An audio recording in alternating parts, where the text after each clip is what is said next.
Assalamualaikum warahmatullahi wabarakatuh. Alhamdulillahi rabbil alamin.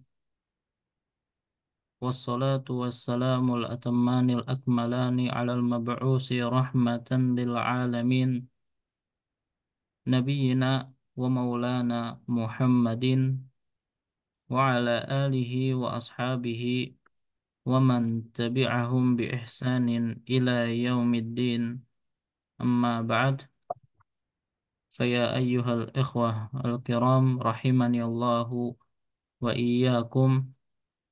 Alhamdulillah, segala puji bagi Allah Subhanahu wa taala, yang mana Allah Subhanahu wa taala masih memberikan kepada kita kesehatan, taufik dan hidayahnya sehingga kembali kita bisa melanjutkan pelajaran kita membahas tentang ilmu al-faraid atau al-ilmu atau ilmu mawaris,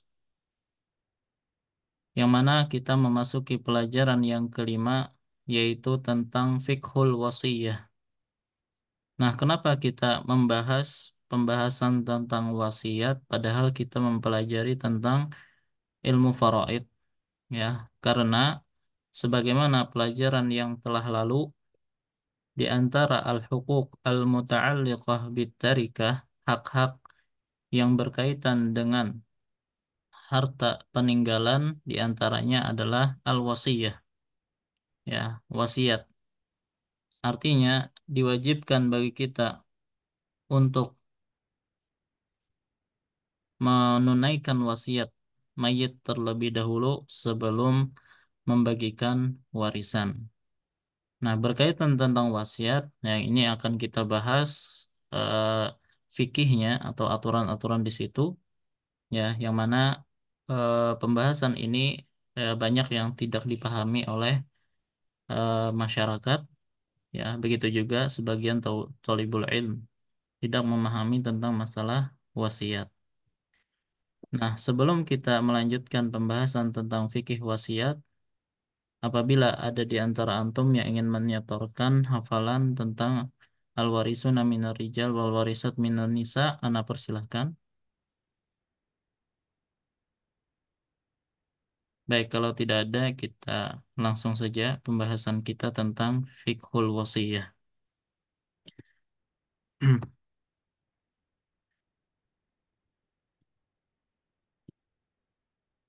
Baik, adapun yang pertama, ta'rif atau definisi al-wasiyah. Secara bahasa, al-wasiyah itu dari kata al-wasl, ya, yang artinya menyambung. Karena orang yang berwasiat itu hakikatnya menyambung kebaikan dunianya dengan kebaikan akhiratnya. Ya, ini sudah kita isyaratkan pada pertemuan yang lalu. Adapun secara istilah, al-wasiyah adalah kegiatan sosial dengan pemberian hak atau harta yang disandarkan setelah kematian, walaupun secara takdir ataupun perkiraan. Atau dengan ungkapan yang lebih ringkas, yang mungkin lebih dipahami, wasiat adalah pemberian harta yang digantungkan dengan kematian pemiliknya. Nah, itu yang dimaksud dengan wasiat. Dalil akan disyariatkannya al-wasiat, ya, pertama dari Al-Quran, baik ayat surah An-Nisa ayat 11 ataupun ayat 12, ya, dua-duanya sama. Yang mana bunyinya adalah mim ba'di wasiyati yusi biha audain. Pembagian-pembagian tersebut di atas sesudah dipenuhi wasiat yang ia buat atau dan sesudah dibayar hutangnya. Nah, itu kalau ayat 11. Adapun ayat 12, mim ba'di wasiyati yusa biha audainin ghaira mudar. Ya, sama apa namanya artinya, hanya saja ditambah ghairu mudhar, ya, tanpa ada kemudaratan. Maksudnya tidak boleh berwasiat yang itu menimbulkan kemudaratan bagi ahli waris. Adapun dari as-sunnah adalah hadis Sa'ad bin Abi Waqqas yang sudah kita bahas pada dua pertemuan sebelumnya, ya, yaitu atau pertemuan lalu ya, dari Sa'ad bin Abi Waqqas radhiyallahu anhu, beliau berkata Nabi Shallallahu alaihi wasallam menjengukku pada tahun Haji Wada disebabkan karena sakit yang hampir mengantarkanku kepada kematian. Ya, artinya sakitnya saat ini sakit parah. Aku pun mengatakan, wahai Rasulullah, keadaanku semakin parah seperti yang telah engkau lihat saat ini. Sementara aku orang yang memiliki banyak harta. Tidak ada yang mewarisiku kecuali anak perempuanku. Bolehkah aku menyedekahkan 2/3 hartaku? Maka beliau menjawab tidak. Aku bertanya lagi, kalau begitu bagaimana kalau setengahnya? Maka Nabi juga mengatakan tidak. Kemudian aku bertanya lagi bagaimana kalau sepertiganya? Maka beliau menjawab as-sulus ya Sa'ad was-sulusu katsir. Cukup sepertiga wahai Sa'ad dan sepertiga itu sudah banyak. Innaka antadzara dzurriyyataka aghniya'a khairun min antadzarahum 'alatan yatakaffafunan nas. Sesungguhnya engkau meninggalkan keturunanmu dalam keadaan kaya itu lebih baik daripada engkau meninggalkan mereka dalam keadaan miskin dan meminta-minta kepada manusia. Nah, para ulama membawakan hadis ini ya kepada dalil akan bolehnya berwasiat dan maksimal adalah sepertiga. Kemudian secara ijma ya Ibnu Qudamah rahimahullah mengatakan para ulama sepakat dari berbagai generasi dan berbagai negeri akan bolehnya wasiat. Baik. Kemudian macam-macam wasiat ya dilihat dari bentuknya wasiat itu ada dua macam. Yang pertama adalah wasiat berupa harta atau hak yang bernilai. Nah, ini yang dimaksud ya dalam pembahasan kita, wasiat yang itu berupa harta atau hak-hak yang bernilai. Contoh wasiat berupa hak yang bernilai adalah hak cipta atau royalti sebuah karya. Ya, bisa jadi dia pemiliknya ini mewasiatkan agar diberikan kepada si fulan. Ya, hak bernilai ini bisa diwasiatkan karena hakikatnya termasuk harta. Adapun wasiat jenis kedua itu adalah wasiat berupa pesan moral. Ya, wasiat ini objeknya bukan harta, ya, namun tugas yang harus dilakukan pasca kematian pemberi wasiat. Contoh seseorang berwasiat kepada keluarganya agar penyelenggaraan jenazahnya kelak harus sesuai dengan syariat, misalnya. Ya, maka ini lebih kepada tugas, ya, bukan harta. Maka kalau wasiat model yang kedua ini, ya bebas kepada siapa saja, baik kepada selain ahli waris atau juga ahli waris. Adapun wasiat jenis pertama itu tidak boleh diserahkan kepada ahli waris. Baik, ini macam-macam wasiat. Adapun hukum wasiat, maka para ulama menjelaskan bahwa pada wasiat itu berlaku 5 hukum taklifi. Yang pertama, hukumnya wajib. Terkadang wasiat itu wajib. Kapan itu? Yaitu apabila seseorang memiliki tanggungan berupa hak orang lain dan ia khawatir hak tersebut akan hilang apabila ia tidak berwasiat, seperti barang titipan orang lain. Ya, artinya ada wadiah ya atau barang titipan yang dia dititipkan kepada dia yang tidak ada tahu yang tidak ada yang mengetahuinya. Ya, maka kalau tidak memberikan wasiat, tidak menulis wasiat terkait masalah ini, bisa jadi nanti barang ini eh, akan dimiliki oleh orang lain atau diambil oleh orang lain. Ya, padahal dia bukan harta dia. Atau hutang, dia memiliki hutang sementara tidak ada yang tahu, maka dalam hal ini dia harus menuliskan wasiat. Ya, maka kalau kondisinya seperti ini, maka wasiatnya adalah wasiat yang wajib hukumnya. Yang kedua adalah sunnah, yaitu apabila seseorang memiliki harta yang melimpah, hartanya banyak, dan anak-anaknya juga perlu dengan harta tersebut. Maka dalam kondisi seperti ini disunnahkan bagi dia untuk berwasiat, ya. Walaupun anak tersebut masih memerlukan harta tersebut.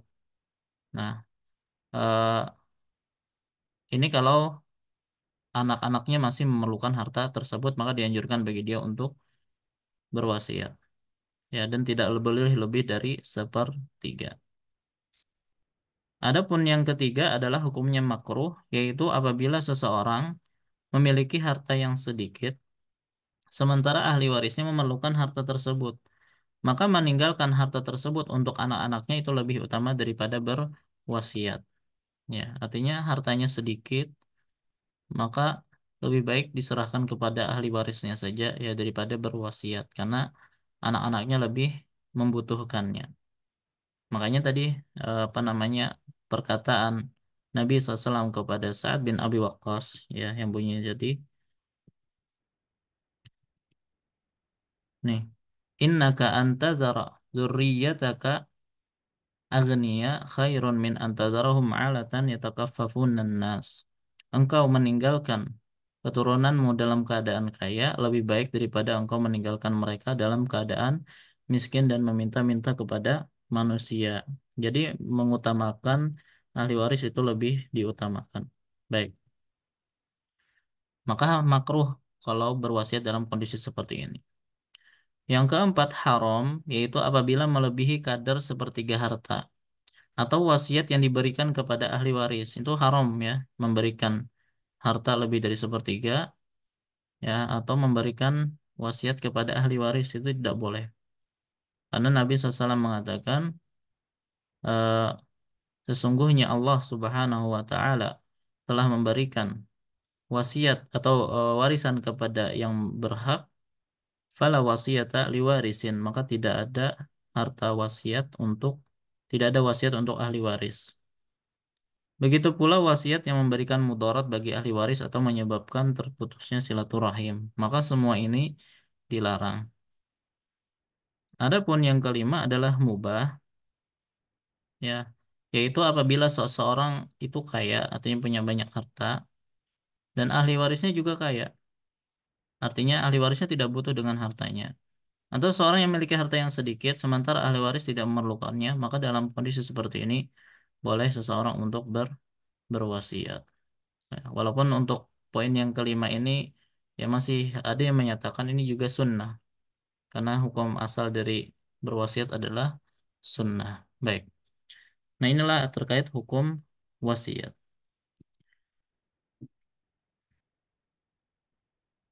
Kemudian batas maksimal wasiat. Jumhur ulama sepakat bahwa batas maksimal wasiat adalah sepertiga dari total harta berdasarkan hadis Sa'ad bin Abi Waqqas yang telah lalu. Adapun apabila lebih dari sepertiga, maka para ulama memberikan rincian sebagai berikut. Pertama, apabila mayit memiliki ahli waris, maka wasiat yang lebih dari sepertiga tidak boleh kecuali dengan kerelaan atau izin ahli waris. Adapun izin dari ahli waris tersebut harus memenuhi dua syarat. Pertama, izin tersebut disampaikan setelah kematian pemberi wasiat. Karena bisa jadi ketika si pemberi wasiat ini masih hidup, ya ahli waris menyatakan setuju karena tidak enak, ya. Maka ditunggu sampai kematian pemberi wasiat ini. Kalau ternyata ahli waris tetap setuju, maka tidak mengapa. Yang kedua, ahli waris dalam kondisi sempurna kedewasaannya, artinya paham tentang harta dan seterusnya. Adapun kalau ternyata di antara ahli waris ada yang masih kecil, ya, atau ada yang gila misalnya, yang tidak mungkin diminta izinnya, maka dalam hal ini wajib baginya untuk atau wajib bagi ahli waris untuk menjaga bagiannya, jangan sampai dikurangi. Adapun yang kedua, apabila mayit tidak memiliki ahli waris, maka wasiat yang melebihi sepertiga boleh ditunaikan. Ya, artinya kalau mayit tidak ada ahli waris yang lain atau tidak ada ahli warisnya, tidak mengapa dia mewasiatkan seluruh hartanya. Ya, karena tidak ada hak yang dilanggar di sini. Nah, lantas ada pertanyaan begini ya. Bagaimana kalau apabila sebagian ahli waris ridha dan yang lain tidak? Contoh kasus, seseorang meninggalkan harta warisan misalnya 1 M. Dia punya hutang kepada orang lain sebesar 100 juta. Dia pernah berwasiat untuk menginfakkan hartanya senilai 400 juta untuk pesantren. Ya, dia memiliki 2 anak laki-laki dan 1 anak perempuan. Kedua anak laki-laki setuju wasiat lebih dari sepertiga, sementara anak perempuan tidak setuju. Maka berapa banyak harta yang harus diserahkan kepada pihak pesantren? Maka cara menghitungnya seperti ini. Sebentar.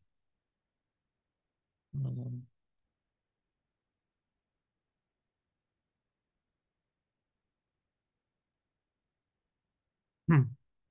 Enggak bisa. Bentar ya.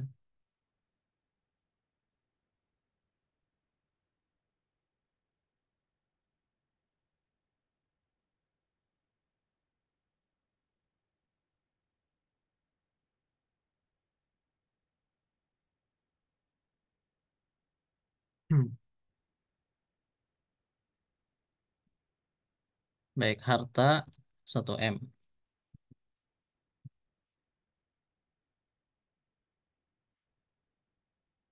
hutang 100 juta. Maka wajib bagi ahli waris untuk membayar hutangnya dulu. Berarti sisa setelah hutang adalah 900 juta. Baik, ternyata ayahnya ini berwasiat sebanyak 400 juta. Ya, sementara sepertiga dari 900 juta kan, sepertiga dari 900 juta. Ingat, yang dihitung sepertiga itu setelah dilunasi hutang. Ya, sisa setelah hutang itu berapa, maka tidak boleh lagi lebih dari sepertiga sisa yang ada. Maka jadi sepertiga dihitungnya bukan dari 1 M tapi dari 900 juta. Ya, berarti 300 juta. Artinya sepertiga 300 juta. Kalau semua ahli waris tidak setuju lebih dari sepertiga, maka yang wajib diserahkan ke pesantren cuma 300 juta. Ya, adapun sisa 600 juta itulah jadi harta warisan. Nah, yang menjadi masalah, sebagian ahli waris setuju dan sebagian tidak. Ya, maka tadi kan ahli warisnya ada anak laki-laki 2 orang ya, anak laki-laki, anak perempuan.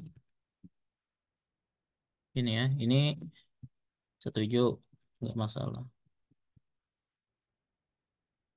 Ini juga setuju. Sementara anak perempuan tidak setuju. Kenapa? Karena dia ingin mendapatkan bagian secara sempurna. Tidak setuju. Maka bagaimana? Pertama, yang wajib diserahkan kan 300 juta dulu. Ya, kurang kurang 300 juta dengan 100 juta. Baik, nah kalau 300 juta memang diserahkan ke pesantren karena itu sepertiganya. Nah, adapun 100 juta ini ya kita bagikan sesuai dengan bagian warisan masing-masing. Baik, eh, kalau seorang meninggalkan 3 anak seperti ini dan 2 diantaranya laki-laki dan 1 perempuan, maka harta itu kan dibagi 5 ya, dibagi 5, maka laki-laki itu 2 bagian. Maka dari 100 juta bagi 5 itu kan bagi 5 20 bagi 5 itu sama dengan 20 juta, apa 20 juta. Nah, ini dihitung 2 kepala, berarti dia bagiannya 40 juta. Kalau ini 40 juta, kalau ini 20 juta. Baik, maka untuk anak perempuan, dia akan tetap mendapatkan 20 juta ini. Ya, berarti ini bagian dia dari 100 juta. Adapun 80 juta ini yang akan dikasih ke pesantren. Maka yang diberikan ke pesantren adalah 300 juta, yang itu memang sepertiga dari harta, ditambah 40 juta, ini bagian dari laki-laki yang setuju, dikurangi bagiannya, ditambah bagian anak laki-laki dua juga 40 juta, maka totalnya 380 juta. Nah, inilah yang diserahkan ke pesantren. Baik, nah berarti dari 400 juta yang diserahkan cuma 380 juta. 20 jutanya kembali kepada bagian anak perempuan yang tidak setuju. Baik, adapun sisa ya kan 400 juta, berarti 500 juta nanti dibagikan sesuai bagian masing-masing ya, nanti 200 juta, 200 juta dan 100 juta ini bagian warisan masing-masing. Baik, nanti saja pembagian warisannya karena akan kita bahas pada pertemuan-pertemuan yang akan datang. Yang jelas wasiatnya yang wajib ditunaikan adalah 380 juta. Baik, kita lanjutkan.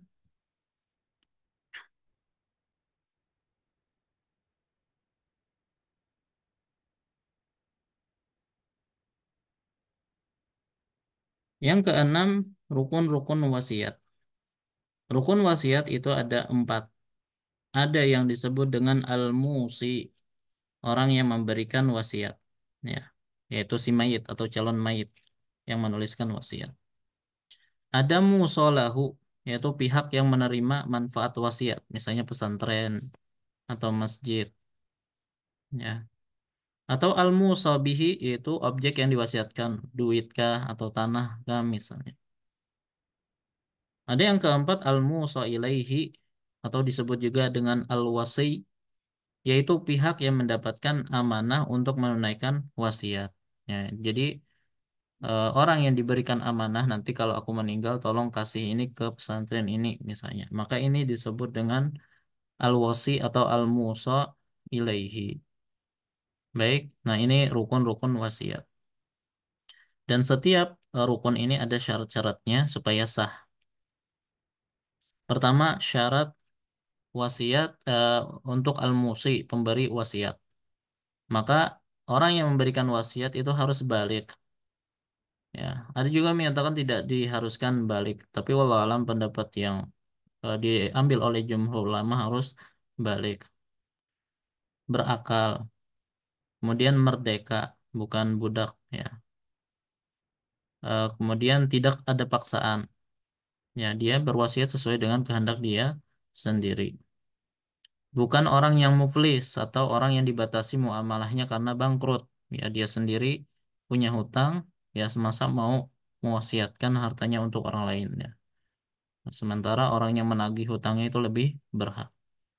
Kemudian pemberi wasiat memiliki objek yang ia wasiatkan, bukan mewasiatkan barang orang lain. Ya. Nah, ini untuk syarat al-musi atau pemberi wasiat.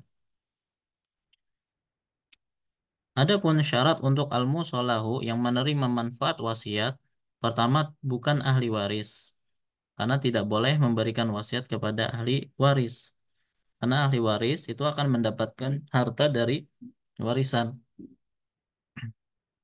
Ya, kecuali bagi mereka yang mahjub, terhalang, atau zawil arham, anak angkat, dan seterusnya itu boleh mendapatkan wasiat. Tapi kalau ahli waris yang bakal menerima warisan, maka tidak boleh mendapatkan wasiat. Kemudian syarat yang kedua, penerima wasiat itu harus ada ya ketika disampaikannya wasiat.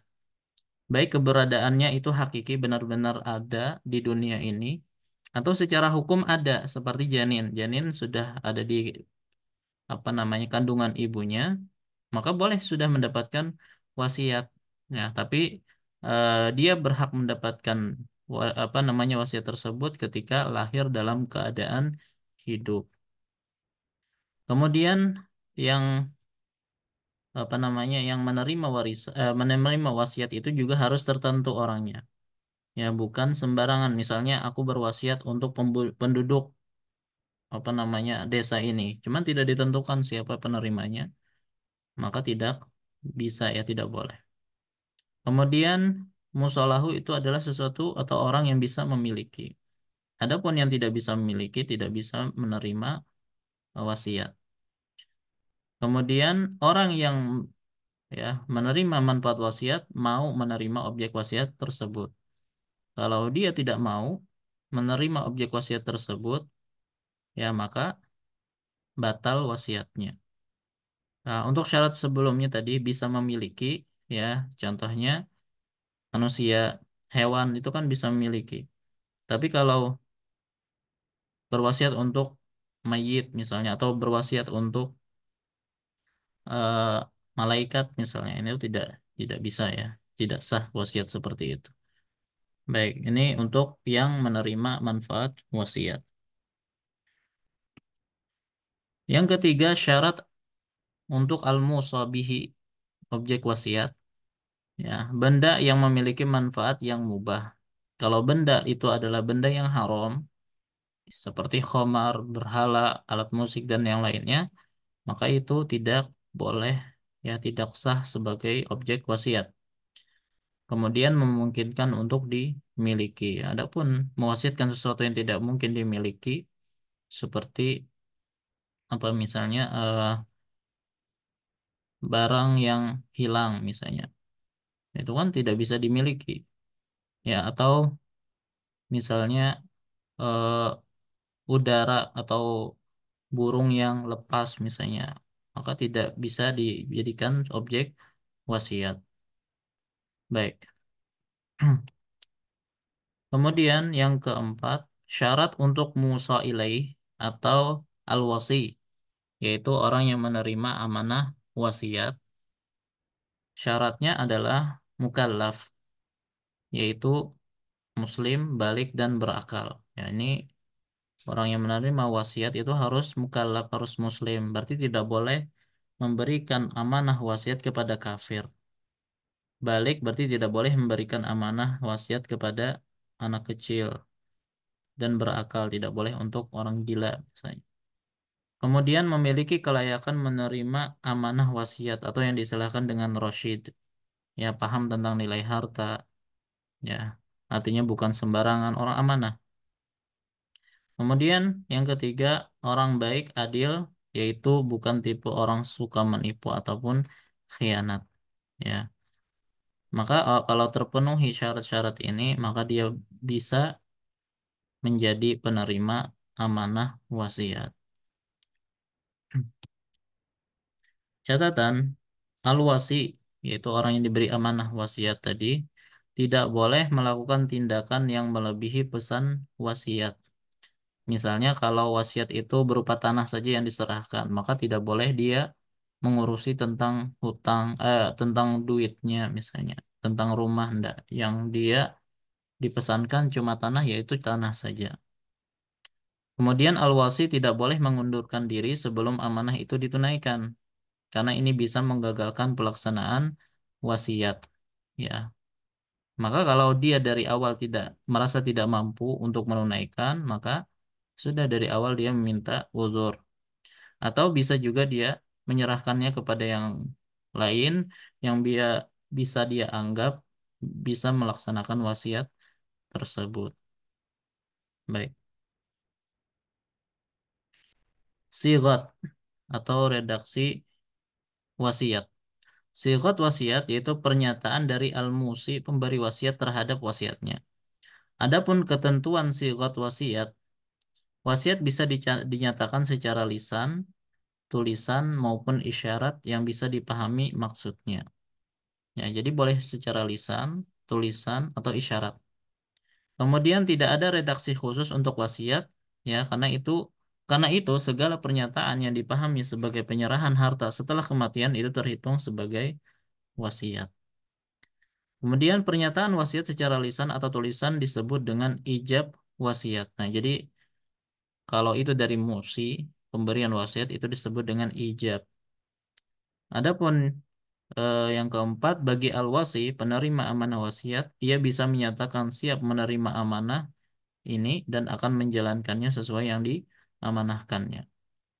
Ya, baik, itu berkaitan tentang sirat atau redaksi wasiat.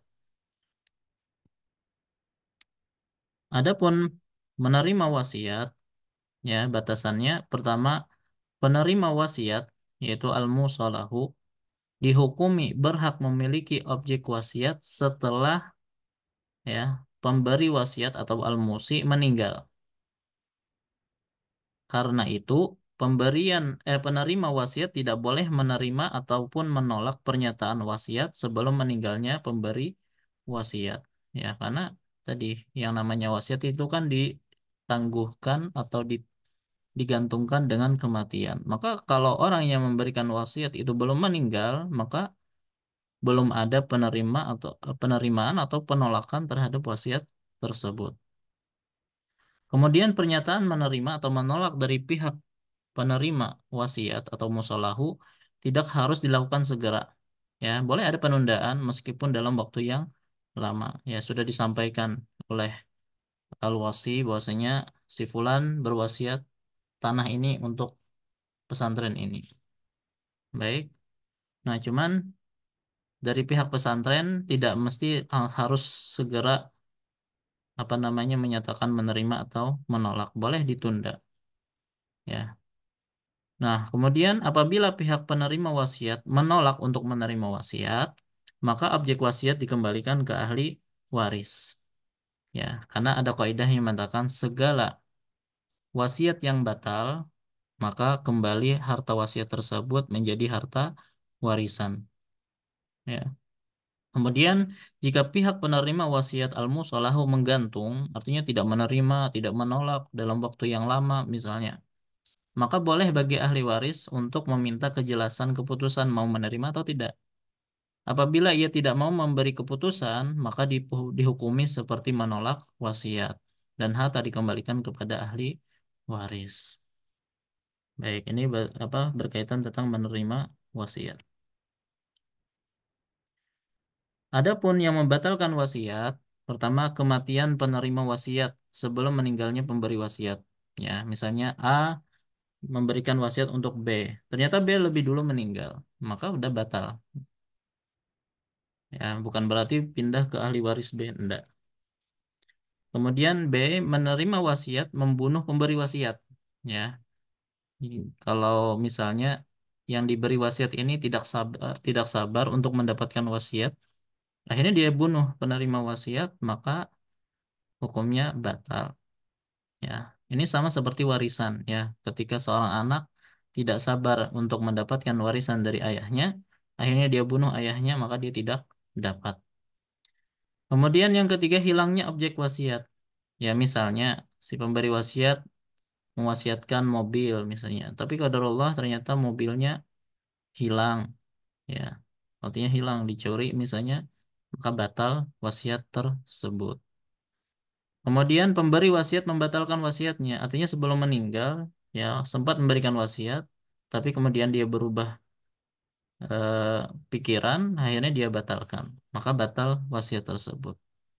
Atau yang kelima, pemberi wasiat mengingkari wasiat tersebut.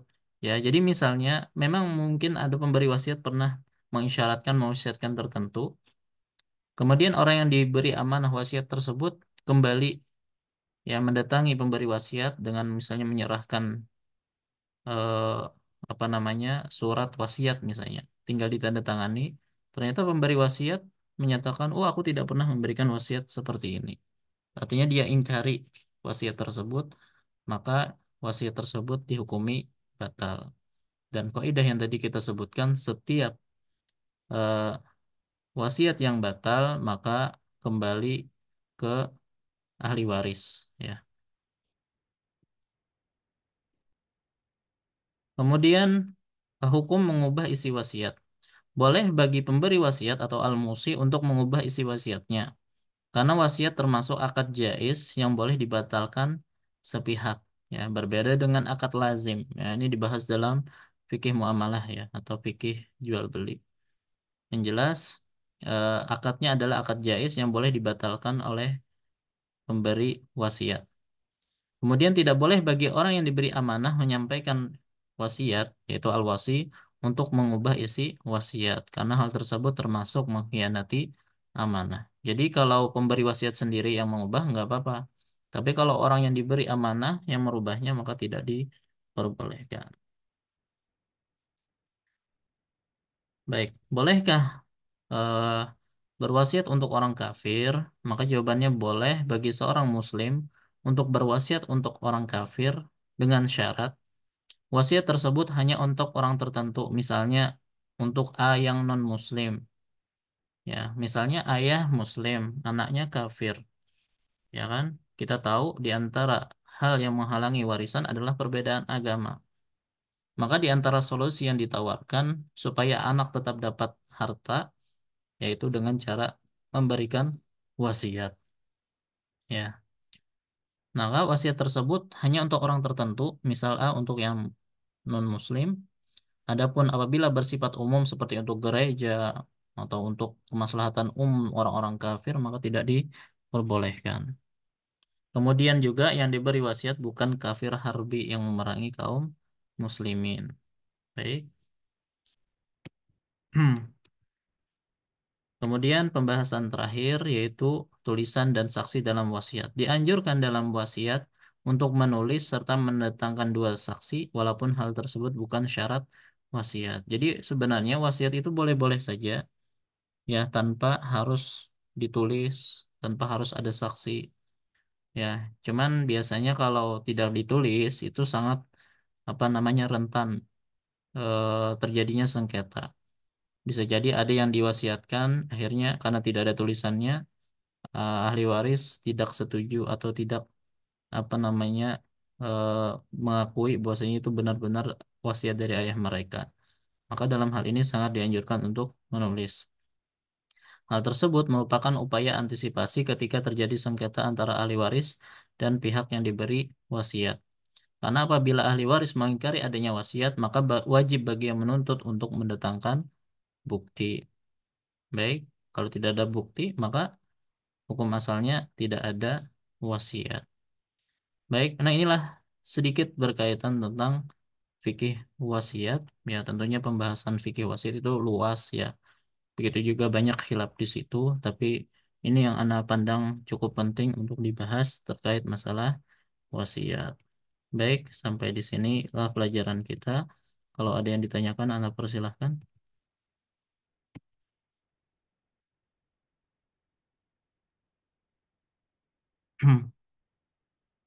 Baik, kalau tidak ada, Ana cukupkan sampai di sini.